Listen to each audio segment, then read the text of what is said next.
Alors ce matin, on va continuer notre livre de l'Exode. Donc vous vous souvenez, Moïse a reçu cet appel pour aller délivrer son peuple. Donc il va rejoindre son frère Aaron. Nous sommes dans le livre de l'Exode. Et il va se présenter au peuple d'Israël, à son peuple, avec son frère Aaron. Et là, ils vont faire exactement comme Dieu leur avait dit, c'est-à-dire, il va faire les signes pour montrer qu'il venait réellement de l'Éternel. Donc, il va lancer son bâton, qui va devenir un serpent, il va le reprendre, il va redevenir un bâton, il va mettre sa main dans son sein, la ressortir pleine d'une lèpre blanche, remettre sa main dans son sein. Et le peuple croit. Le peuple va croire, hein. Et c'est ce que nous lisons en Exode 4, verset 31.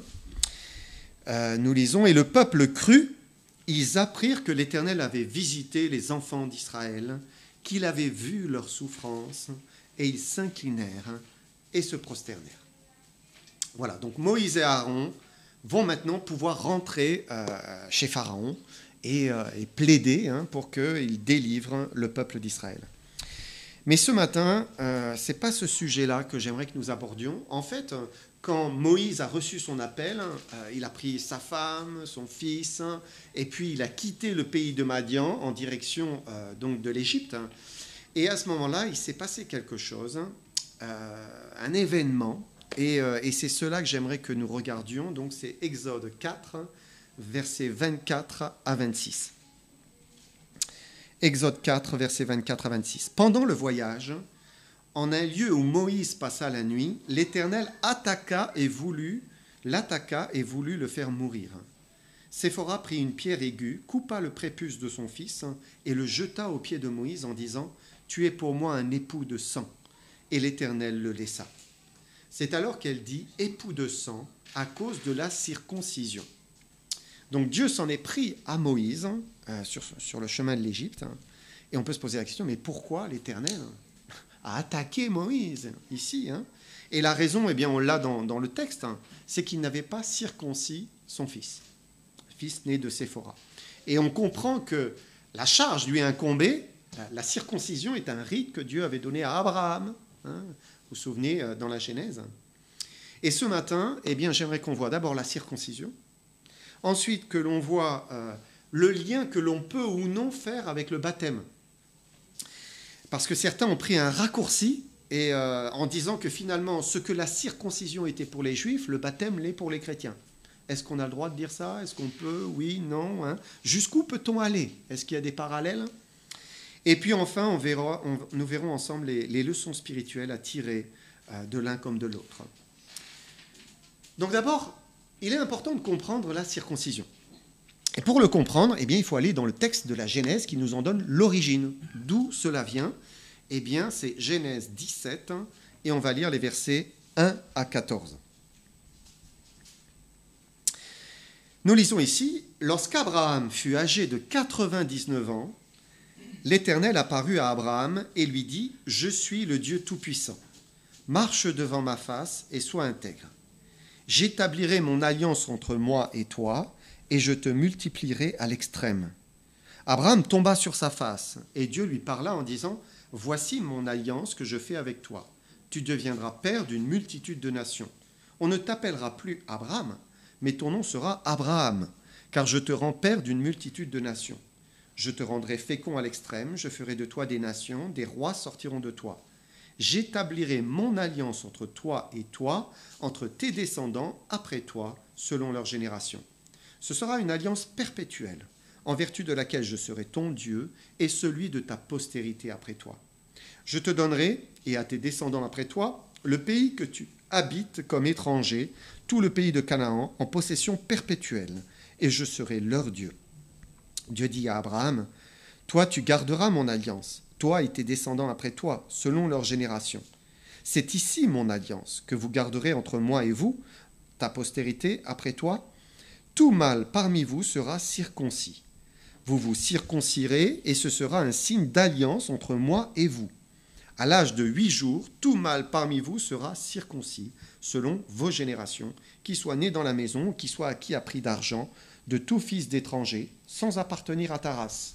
On devra circoncire celui qui est né dans la maison et celui qui est acquis à prix d'argent. et mon alliance sera dans votre chair une alliance perpétuelle.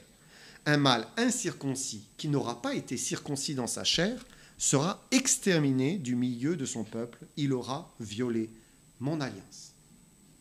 Je vais m'incliner courtement. Seigneur, merci pour encore ces textes, ta parole. Et Seigneur, nous te demandons grâce que tu nous aides à comprendre, à assimiler, à grandir dans la connaissance de Jésus-Christ, la connaissance de ta parole. Merci de donner toute ta grâce, toute ton aide. Merci pour ta fidélité. Au nom de Jésus-Christ. Amen. Donc, nous venons de lire ici Dieu qui choisit Abraham et sa postérité, mais en le choisissant et en choisissant sa postérité, Dieu est en train de se choisir un peuple, en fait. Un peuple qui serait à part, un peuple différent.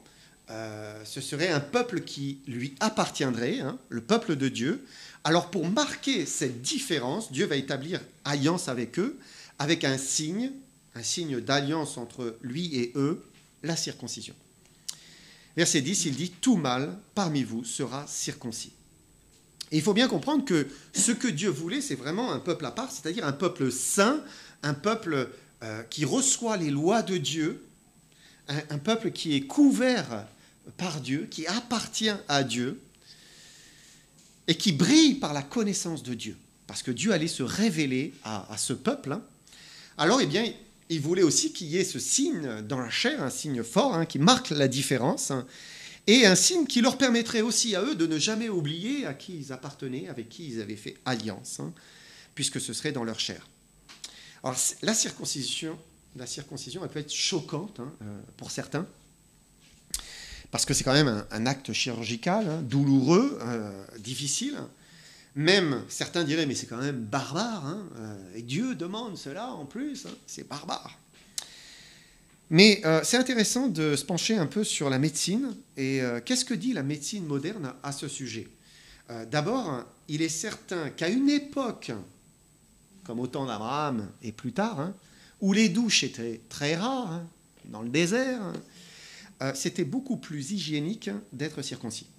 Ça préservait d'infections, de virus, de maladies même sexuellement transmissibles.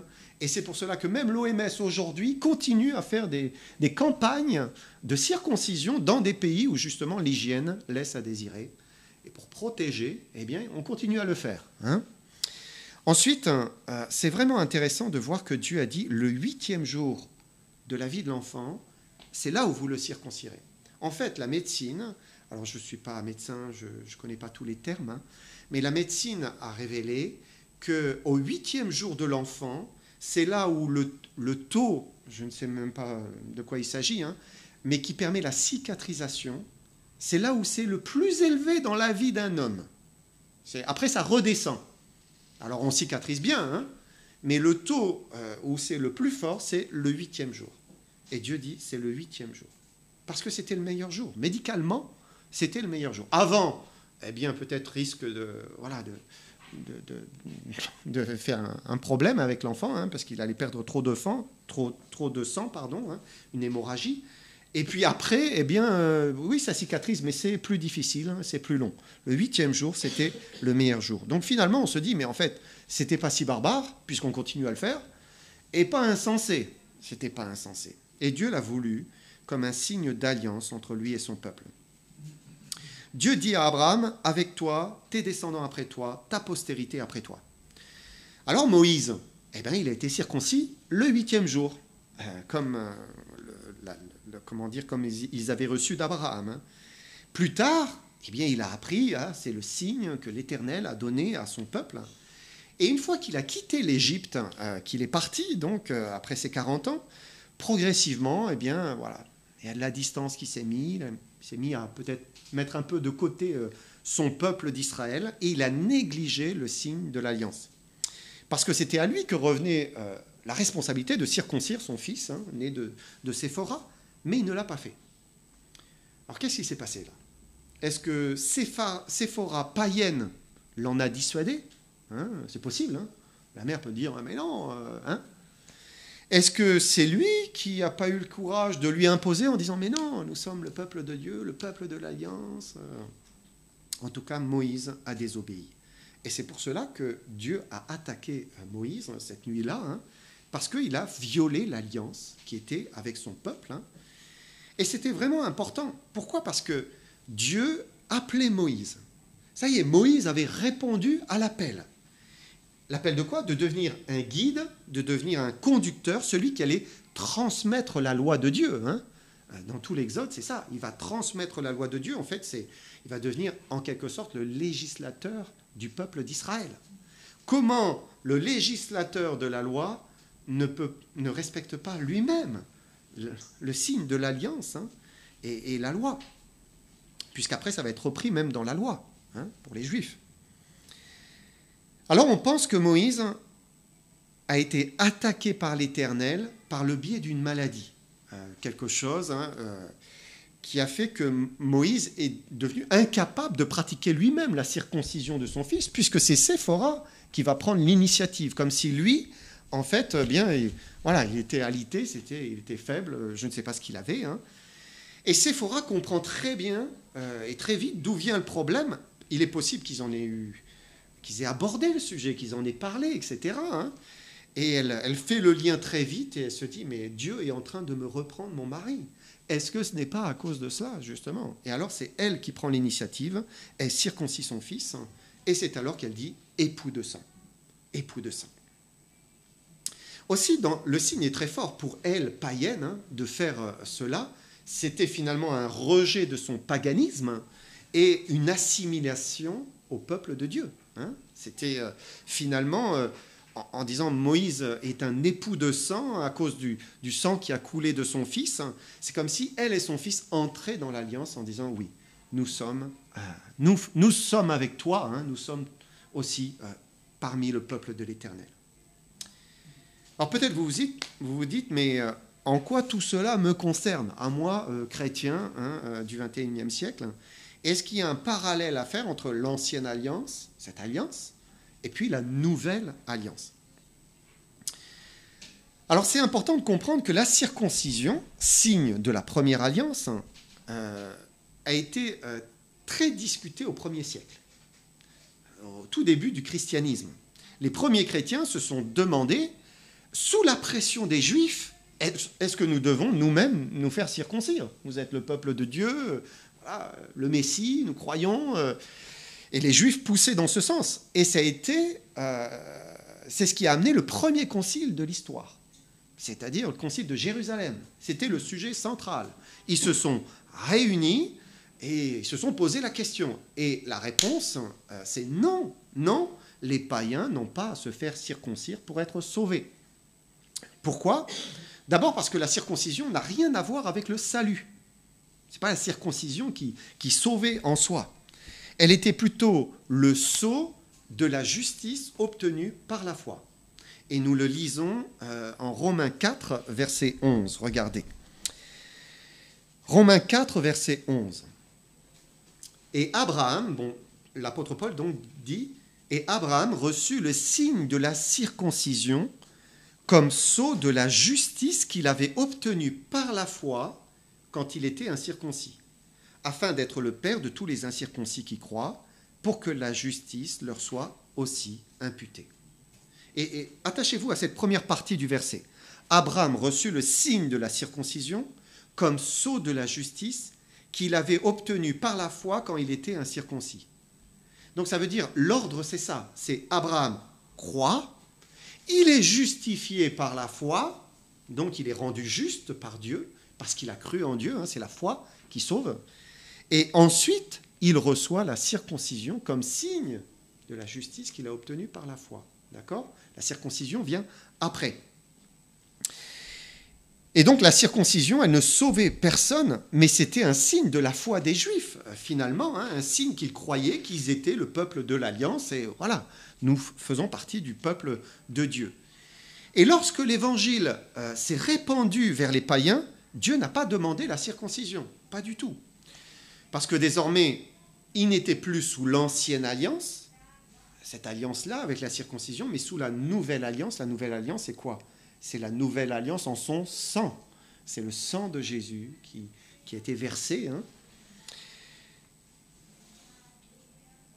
Et d'ailleurs, Jésus n'a jamais prêché la circoncision à ses disciples. Et quand il va envoyer les païens, il va envoyer les apôtres vers les païens, il va leur dire, allez, prêcher, annoncer la bonne nouvelle, et il ne va pas dire, et circoncisez-les. Non, il va dire, et baptisez-les au nom du Père, du Fils et du Saint-Esprit. Alors beaucoup se sont demandé, finalement, si le baptême, c'était pas une sorte de circoncision pour les païens. Vous voyez le lien ? Est-ce que Dieu aurait remplacé la circoncision par le baptême au nom de Jésus ? Alors, il y a une chose, d'abord, qui est intéressante, il faut souligner, qui est identique entre les deux, c'est que l'un comme l'autre vient après la foi, comme signe de la foi. On a lu qu'Abraham reçut le signe de la circoncision comme sceau de la justice obtenu par la foi. Et tous les Juifs qui circoncisaient leur enfant le faisaient parce qu'ils croyaient en Dieu, en l'Éternel, et parce qu'il leur demandait d'agir ainsi. Et donc la circoncision était un signe de leur foi et de leur appartenance au peuple de Dieu. C'est la même chose avec le baptême, dans le sens où la foi du croyant, elle doit venir avant le baptême. D'abord on croit et ensuite on se fait baptiser. Lorsque Philippe, l'évangéliste, est dans le désert et il rencontre l'eunuque, et l'eunuque dit « Mais qu'est-ce qui empêche que je ne sois baptisé ?» Philippe dit « Mais cela est possible si tu crois, si tu crois de tout ton cœur. » Et donc le baptême suit la foi du croyant, c'est le signe de sa foi. Mais c'est le seul parallèle qu'on puisse faire là en entrant dans le sujet. Parce que le problème, quand on regarde le baptême comme étant le remplacement de la circoncision, c'est que très rapidement on arrive au pédobaptisme. Pédobaptisme, en fait, c'est baptiser les enfants, baptiser les bébés. Et oui, parce que si on fait le lien, on dit « Ah, c'est la suite », eh bien, voilà, on s'y engouffre entièrement. Comme les parents circoncisaient leur fils pour qu'il soit dans l'alliance, de même, les parents chrétiens se disent « Ah, je vais baptiser mon enfant, comme ça, il est dans l'alliance. » Et ça y est, entre guillemets, ils pensent il est sauvé parce qu'il a été baptisé. En fait, le raccourci, il est très simple à faire, mais c'est une erreur. C'est une erreur. Parce que la circoncision et le baptême ont aussi beaucoup de différences. D'abord, c'est évident, la circoncision, c'était pour les hommes. Le baptême, c'est pour hommes et femmes, tout le monde. Ensuite, la circoncision, elle devait être pratiquée à tous ceux qui étaient dans une même maison, une même famille et même au-delà. Ça veut dire les serviteurs, les esclaves étrangers, eux aussi devaient être circoncis. Parce que le peuple de l'Alliance, le peuple de Dieu, ne devait être qu'avec les autres circoncis. Donc on ne mélangeait pas, non, c'était un peuple à part, donc tout le monde est circoncis parce qu'il fait partie de la maison. Et donc ça concernait un peuple d'une manière globale, ce n'était pas individuel. Vous voyez ? Alors que le baptême, c'est individuel, c'est personnel.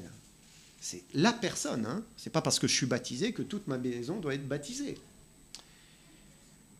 On peut souligner aussi, quand on est dans le premier concile de Jérusalem, dans les Actes, donc où ils ont traité cette question de la circoncision, les apôtres n'ont pas dit que maintenant c'est bon, il y a le baptême, donc ce n'est pas nécessaire d'être circoncis. Ils n'ont pas tiré cette conclusion. Ils ne mentionnent même pas le baptême dans tout le concile. Pas du tout. Une autre différence, c'est que la circoncision, c'est un rite sanglant où il y avait de la douleur. Le baptême, il n'y a pas de douleur, ce n'est pas sanglant. Pourquoi ? Peut-être parce que la douleur, quelqu'un l'a subie avant. Christ, lui, a subi la souffrance, la douleur. Enfin, la circoncision, elle était pratiquée le 8e jour après la naissance des bébés, alors que le baptême, dans la Bible, n'est jamais pratiqué à des bébés, à des enfants, en très bas âge, ou des nouveau-nés. Non, puisque l'apôtre Pierre dit dans son épître que le baptême est l'engagement d'une bonne conscience envers Dieu. C'est un engagement. Et donc un bébé ne peut pas prendre cet engagement. Et donc il va de soi, le baptême n'est que pour une personne qui en prend la décision, qui en est capable. et qui dit, eh, je veux suivre Jésus-Christ, je crois, alors eh bien, je descends dans les eaux du baptême parce qu'il me le demande et parce qu'il veut obéir. Donc le baptême ne vient pas remplacer la circoncision, c'est deux choses différentes, même s'il y a des similitudes, hein, et on peut faire parfois des petits liens. Hein. Mais j'aimerais terminer maintenant avec les leçons spirituelles à tirer de la circoncision et du baptême. Ce que l'on voit, c'est que la circoncision chez les Juifs, elle était devenue quelque chose un peu de rituel, une tradition en fait. Hein. C'était devenu mécanique, hein, et ça ne voulait plus dire grand-chose pour eux. Et Dieu va les reprendre. Il va les reprendre par le prophète Jérémie notamment. Regardez ce qu'il leur dit, Jérémie 9, 25. Il va dire « Voici les jours viennent, dit l'Éternel, où je châtierai tous les circoncis qui ne le sont pas de cœur. » Donc Israël était circoncis dans la chair, oui, c'est vrai, hein, mais du cœur, ils n'étaient pas circoncis. Et leur cœur, eh bien, n'était plus vraiment dans l'alliance avec Dieu. Hein. Ils pratiquaient un rituel, mais ils ne se comportaient plus comme des enfants de Dieu, comme appartenant au peuple de Dieu. Parce que derrière le signe de l'alliance, bien, Dieu attendait d'eux un engagement. Hein. Il attendait d'eux une consécration, un cœur qui a l'Éternel, qui veut aimer l'Éternel, qui veut vivre pour l'Éternel. À quoi ça sert d'être le peuple de Dieu si on ne se comporte pas comme un enfant de Dieu ? Hein, dire « Ah, je suis le peuple de Dieu ». Et malheureusement, c'était quelque chose de prédictible, hein, le fait qu'ils deviendraient infidèles à l'alliance. Hein.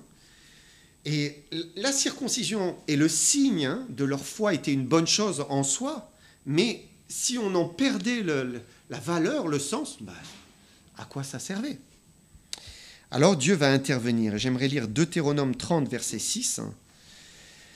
Dieu dit, l'Éternel, ton Dieu, circoncira ton cœur et le cœur de ta postérité, et tu aimeras l'Éternel, ton Dieu, de tout ton cœur, de toute ton âme, afin que tu vives. Ça, c'est une promesse que Dieu fait à son peuple, une promesse qu'il interviendra lui-même pour circoncire son cœur, afin qu'il aime l'Éternel, son Dieu, de tout son cœur. Et Dieu nous pousse toujours à faire des œuvres, des actes qui témoignent d'une réalité intérieure. Et accepter un acte chirurgical comme la circoncision pour dire qu'on appartient à Dieu, c'est très fort. Hein, je repensais à, vous vous souvenez, il y a un moment, il y a un homme qui a envie d'une jeune femme, et on va lui dire, ah, c'est possible si vous vous faites tous circoncire. Et le jeune homme, il avait tellement envie de cette jeune femme, hein, du peuple d'Israël, il va se faire circoncire. Et puis il va pousser même son peuple à le faire. Hein. On se dit, waouh, je ne sais pas comment ils ont pu faire ça. Hein. C'est quand même très fort, très fort. Mais Dieu nous demande plus que l'apparence, qu'un acte. Il demande plus que cela. Il demande un changement intérieur. C'est ça qui est vraiment important. Romains 2, versets 28 et 29. Regardez ce que Paul dit, c'est intéressant. Il dit, le juif, ce n'est pas celui qui en a les apparences, et la circoncision, ce n'est pas celle qui est visible dans la chair, mais le juif, c'est celui qui l'est intérieurement. Et la circoncision, c'est celle du cœur, selon l'esprit, et non selon la lettre. La louange de ce juif ne vient pas des hommes, mais de Dieu. C'est intéressant, hein ? Parce que la vraie circoncision, Paul le dit, ce n'est pas celle visible dans la chair, non, c'est celle du cœur. C'est celle par l'esprit, selon l'esprit. Et c'est ce cœur qui fait le choix d'aimer Dieu, de servir Dieu. Alors ça peut maintenant nous faire réfléchir sur le baptême. Le baptême ne vient pas remplacer la circoncision. Mais pourtant, quand même, Paul se permet de faire un parallèle intéressant dans l'épître aux Colossiens. Et j'aimerais qu'on prenne Colossiens 2, versets 10 à 12. Il dit ici, « Vous avez tout pleinement en lui, qui est le chef de toute domination, de toute autorité. Et c'est en lui que vous avez été, vous chrétiens, vous avez été circoncis d'une circoncision que la main n'a pas faite, mais de la circoncision de Christ, qui consiste dans le dépouillement du corps de la chair. Ayant été ensevelis avec lui par le baptême, vous êtes aussi ressuscités en lui et avec lui par la puissance, par la foi en la puissance de Dieu qu'il a ressuscité des morts. Donc, Paul est en train de dire ici que Dieu lui-même nous a circoncis, nous, chrétiens, d'une circoncision que la main n'a pas faite, mais de la circoncision de Christ. Vous ne le saviez pas, hein, mais vous êtes circoncis. Si vous avez cru de tout votre cœur, alors Dieu vous a circoncis, Jésus vous a circoncis, non pas bien sûr dans la chair, mais dans le cœur. Hein. Christ a pris le scalpel et il vous a circoncis. Quelle est cette circoncision dont il parle? Il dit au verset 11 qu'elle consiste dans le dépouillement de la chair. Le dépouillement, ici, dans le terme, dans le verbe, hein, c'est l'action de se dévêtir, d'enlever quelque chose. Hein. Paul dira par ailleurs, dans un autre verset, il dira « Ne mentez pas les uns aux autres, vous étant dépouillés », c'est le même verbe, hein, du vieil homme et de ses œuvres. Et donc, ce verbe dépouiller ici est lié au fait de se débarrasser du vieil homme, de la chair, c'est-à-dire du corps de la chair. C'est la mauvaise nature, hein, c'est cette nature charnelle, cette nature qui pousse à la désobéissance, au péché, à la rébellion, qui a envie de faire le mal. Il dit que Christ nous a spirituellement circoncis. Ça veut dire il a pris le scalpel et il a coupé à ce qui est charnel en nous, voilà, comme excusez-moi, hein, je suis dans la chirurgie en ce moment, comme un chirurgien qui va nettoyer, alors peut-être c'est pas très plaisant pour certains, mais nettoyer une plaie, il va couper vraiment et ôter ce qui est infecté, ce qui est mauvais. Il l'enlève, hein, il nettoie, il va jusqu'au fond, c'est nécessaire, hein, sinon après, ça revient. Eh bien, Christ l'a fait spirituellement avec ce corps de la chair, ce corps du péché qui est en nous. Il l'a fait. Comment? Eh bien, c'est le jour de notre conversion. C'est là où il l'a fait. Et la meilleure illustration de cette opération spirituelle, la meilleure image, hein, c'est celle du baptême. C'est ce que Paul dit, Colossiens 2,12, on peut le relire. Ayant été ensevelis avec lui par le baptême, vous êtes aussi ressuscités en lui et avec lui, par la foi en la puissance de Dieu qu'il a ressuscité des morts. Qu'est-ce que c'est le baptême? Le fait d'être baptisé dans l'eau. C'est l'image visible, puisqu'on le voit, hein, d'une réalité invisible, de quelque chose qui s'est passé dans votre cœur. Tout à l'heure, je vous disais, hein, voilà, on croit d'abord, et ensuite, on se fait baptiser. Donc, il y a une réalité invisible, c'est entre vous et Dieu, et ensuite, vous voulez le manifester par une réalité visible, hein, quelque chose de visible. Et lorsqu'une personne se fait baptiser au nom de Jésus-Christ, c'est-à-dire lorsqu'elle est plongée dans l'eau, elle descend, parce que le baptême, c'est l'immersion. Hein. Baptiser, c'est un lavage, hein, donc voilà, on est plongé littéralement dans l'eau, hein, comme on baptisait la vaisselle autrefois. On utilisait ce terme pour dire baptiser la vaisselle. Hein. Eh bien, c'est comme si on est enseveli. On est recouvert de l'eau, et c'est comme si, eh bien, c'est l'ensevelissement, c'est la mort en fait, c'est l'enterrement. On est en train d'être enterré, hein, l'eau vient nous recouvrir, hein, et lorsqu'on ressort de l'eau, eh bien, c'est la résurrection.